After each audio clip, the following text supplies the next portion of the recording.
Everyone, welcome to my foundation classes your any time classroom. तो gas अभी चल रहा है हमारा वन लाइनर टेस्ट सीरीज जिसमें आपको मिलते हैं डेली 50 क्वेश्चंस। ठीक है, चलिए अब स्टार्ट करते हैं आज का टेस्ट।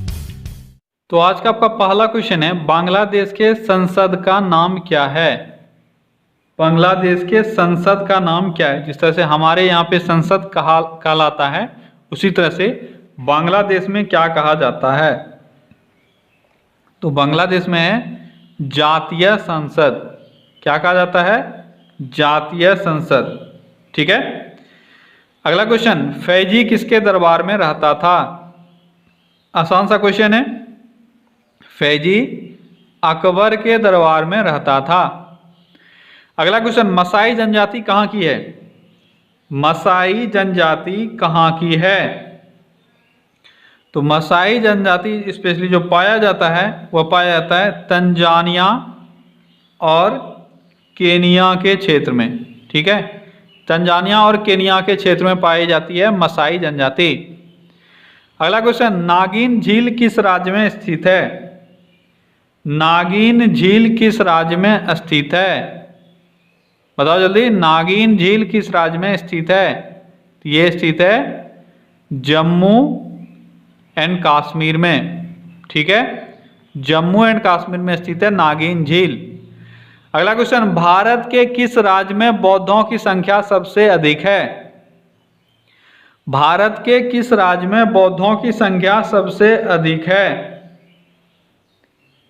बौद्धों की संख्या भारत में सबसे अधिक महाराष्ट्र में है। ठीक है, देखो जिसको ये क्वेश्चन का आंसर नहीं आता था, ठीक है, वो लोग तो कभी सोच भी नहीं सकते थे कि महाराष्ट्र भी आंसर हो सकता है, लेकिन आंसर है महाराष्ट्र। महाराष्ट्र में ही बौद्धों की जनसंख्या सबसे अधिक है। अगला क्वेश्चन, जब जल को 0 डिग्री सेल्सियस से 4 डिग्री सेल्सियस तक गर्म करते हैं तो उसके आयतन पर क्या प्रभाव पड़ता है। जब आप जल को 0 डिग्री सेल्सियस से 4 डिग्री सेल्सियस तक गर्म करोगे तो इसका आयतन क्या होगा।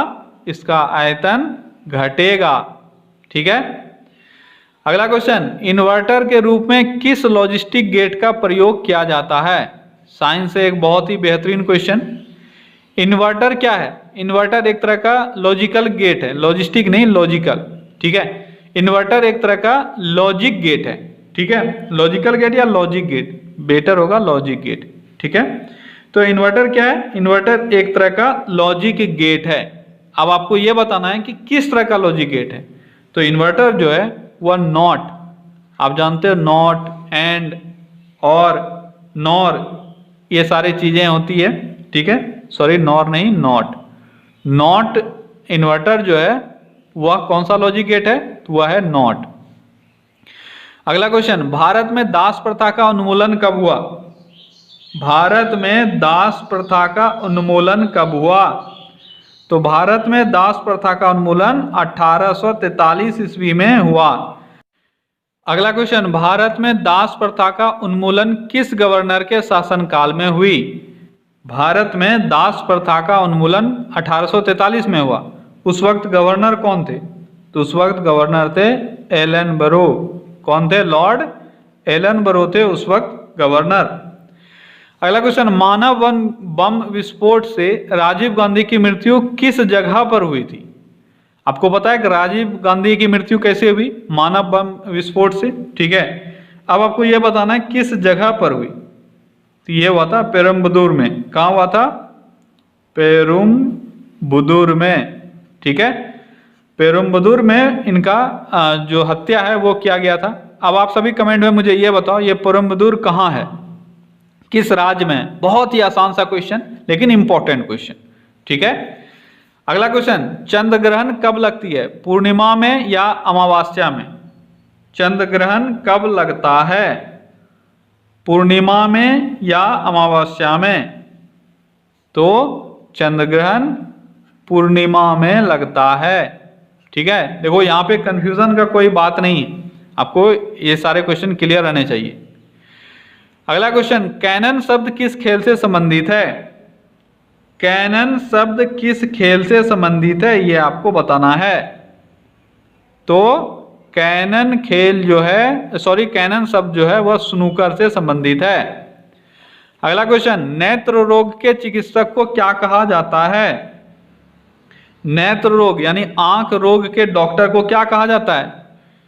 ऑप्टिस्ट नहीं कहा जाता है मेरे भाई, ऑप्टिस्ट या ऑप्टिशियन उसको कहा जाता है, ऑप्टिस्ट नहीं ऑप्टिशियन जो चश्मा बनाता है। यहाँ पे मैं नेत्र रोग चिकित्सक का बात कर रहा हूं।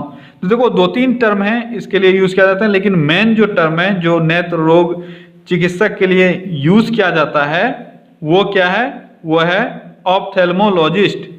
क्या है ये आप याद कर लो, ठीक है, ऑप्थेल्मोलॉजिस्ट, ठीक है, ऑप्थेल्मोलॉजिस्ट, ऑप्थेल्मोलॉजिस्ट कहा जाता है नेत्र रोग चिकित्सक को।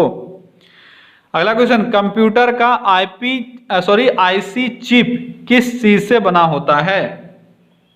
कंप्यूटर का आईसी चिप जो होता है वह किस चीज से बना होता है? वह बना होता है सेमीकंडक्टर, और सेमीकंडक्टर में भी क्या? सिलिकॉन से, ठीक है।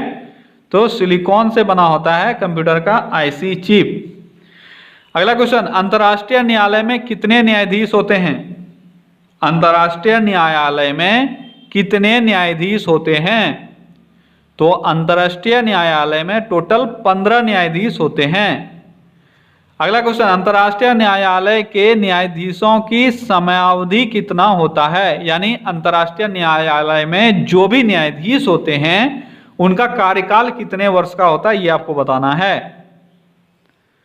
तो आप सबने सोचा होगा 5 वर्ष का, 5 वर्ष का नहीं होता है, वो होता है 9 वर्ष का, ठीक है, 9 वर्ष का इनका जो टेनर है वो 9 वर्ष का होता है।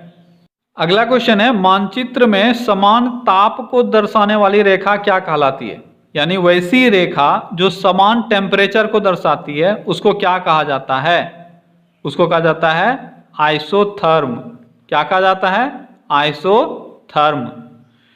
अगला क्वेश्चन, भारतीय राष्ट्रीय कांग्रेस का स्थापना का स्थान क्या था? आज देखो मैंने कांग्रेस से रिलेटेड कुछ बहुत ही इंपॉर्टेंट पॉइंट्स लिए हैं, ठीक है। आई होप कि कांग्रेस से रिलेटेड जो भी चीजें हैं वो आज आपका रिवाइज हो जाएगा।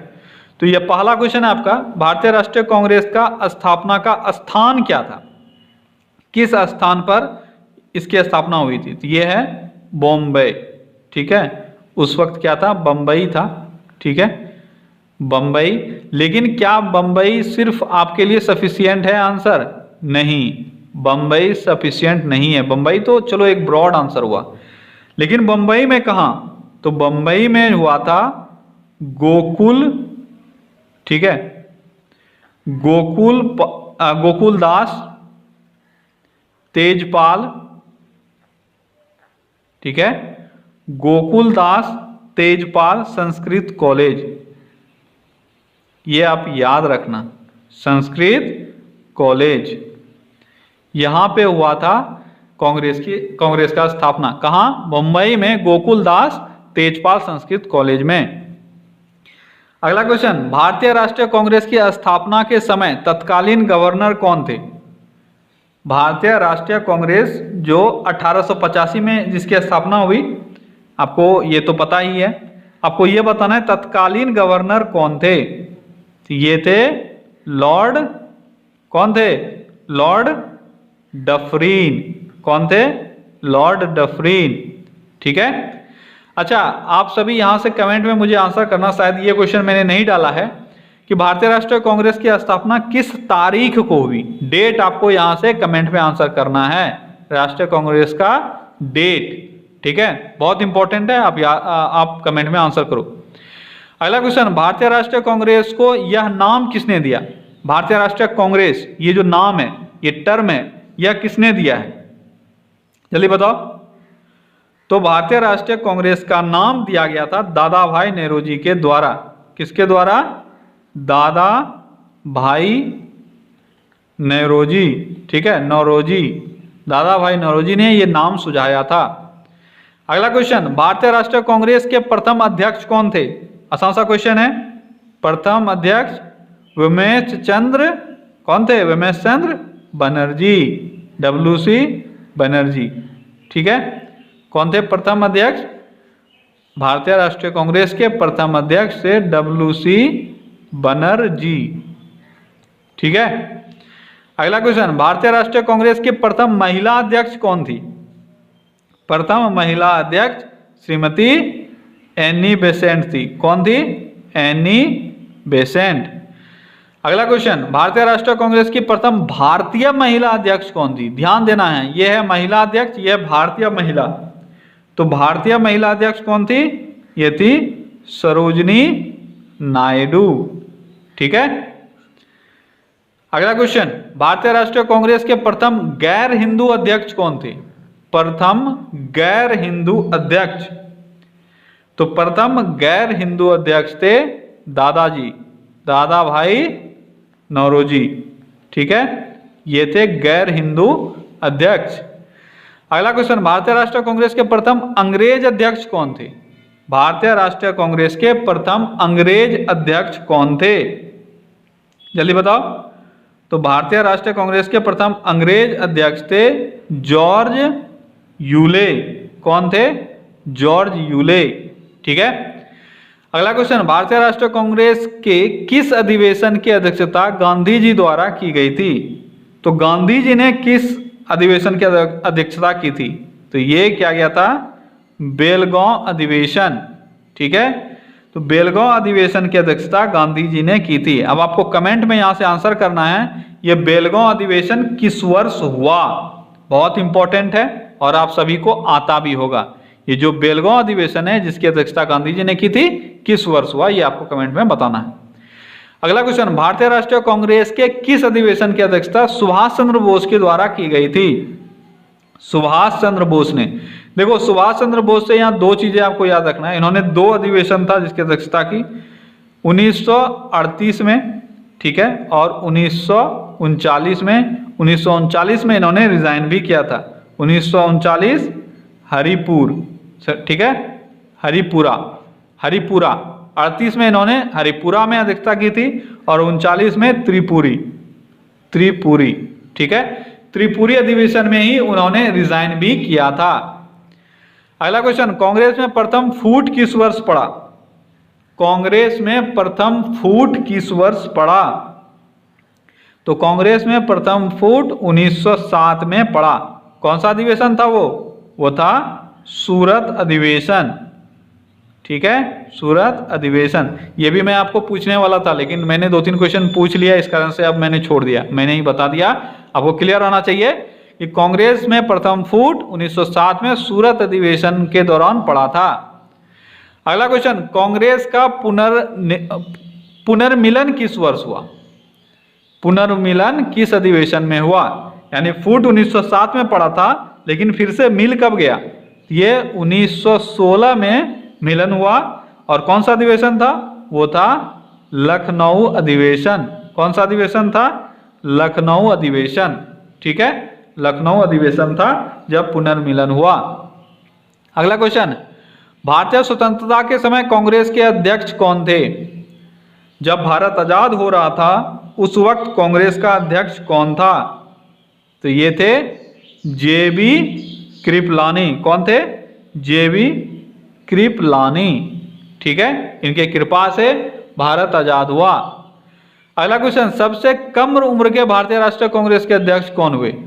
सबसे कम उम्र के भारतीय राष्ट्रीय कांग्रेस के अध्यक्ष, तो सबसे कम उम्र के हुए अबुल कलाम आजाद। कौन हुए? अबुल कलाम आजाद। ठीक है, ये सबसे कम उम्र के भारतीय राष्ट्रीय कांग्रेस के अध्यक्ष हुए। अगला क्वेश्चन, भारतीय राष्ट्रीय कांग्रेस का पहला अधिवेशन जो गांव में हुआ वो कौन सा था? बेलगांव गांव नहीं था। पहला अधिवेशन जो गांव में हुआ वो कौन सा था? वो था फैजपुर अधिवेशन जो 1937 में हुआ था। ये था पहला अधिवेशन जो गांव में हुआ। ठीक है, अगला क्वेश्चन, स्वराज शब्द का प्रयोग भारतीय राष्ट्रीय कांग्रेस द्वारा कब किया गया? स्वराज शब्द का प्रयोग भारतीय राष्ट्रीय कांग्रेस के द्वारा 1906 ईस्वी में किया गया। और कहाँ किया गया? कौन सा अधिवेशन था? वो था कलकत्ता अधिवेशन। क्लियर है? अगला क्वेश्चन है, पूर्ण स्वराज का प्रस्ताव किस भारतीय राष्ट्रीय कांग्रेस के अधिवेशन में लाया गया? पूर्ण स्वराज, आप सभी को पता होगा पूर्ण स्वराज जो है वह 29 में लाया गया था, 1929 ईस्वी में। और कौन सा अधिवेशन था वो था लाहौर अधिवेशन, जिसकी अध्यक्षता जवाहरलाल नेहरू ने की थी। अगला क्वेश्चन, राष्ट्रीय ध्वज का ध्वजारोहण किस भारतीय राष्ट्रीय कांग्रेस के अधिवेशन में हुआ? राष्ट्रीय ध्वज का ध्वजारोहण ये 1921 में हुआ। कब हुआ? 1921 में। और कौन सा था? अहमदाबाद अधिवेशन, ठीक है, अहमदाबाद अधिवेशन में ये हुआ। क्या हुआ अहमदाबाद अधिवेशन में? राष्ट्रीय ध्वज का ध्वजारोहण हुआ। क्लियर है? देखो ये सारे चीजें आपके आज कांग्रेस से थे, ठीक है। इसके बाद मैंने कुछ इंपॉर्टेंट पॉइंट्स संयुक्त राष्ट्र संघ से लिया है, तो ये सारे आपको आज क्लियर करने हैं, ठीक है। अगला क्वेश्चन, संयुक्त राष्ट्र संघ की स्थापना किस तारीख को हुई? संयुक्त राष्ट्र संघ की स्थापना किस तारीख को हुई? तो 24 अक्टूबर को। आप सभी को ईयर पता है, 1945 में। अगला क्वेश्चन, संयुक्त राष्ट्र संघ के संस्थापक सदस्यों की संख्या कितनी थी? सारे बेसिक सारे क्वेश्चंस हैं, ये सब आपने कई बार पढ़ा है, बस यहाँ पे आज आपको रिवाइज करके स्कोर गेन करना है। तो संयुक्त राष्ट्र संघ के संस्थापक सदस्यों की संख्या थी 51। अगला क्वेश्चन, संयुक्त राष्ट्र संघ का मुख्यालय किस द्वीप पर स्थित है? मुख्यालय कहाँ है? न्यूयॉर्क में। ये आप सभी जानते हो, नहीं जानते हो तो अभी जान लो, मुख्यालय न्यूयॉर्क में है संयुक्त राष्ट्र संघ का। लेकिन अभी आपको बताना है किस द्वीप पर है। तो यह है मैनहट्टन द्वीप। कौन सा द्वीप है? मैनहट्टन द्वीप, ठीक है। अगला क्वेश्चन है, संयुक्त राष्ट्र संघ में वर्तमान सदस्यों की संख्या कितनी है? संस्थापक सदस्य आपने देखा, इसके बाद है वर्तमान सदस्य। वर्तमान सदस्यों की संख्या है 193। अगला क्वेश्चन है, संयुक्त राष्ट्र संघ का अंतिम सदस्य कौन है?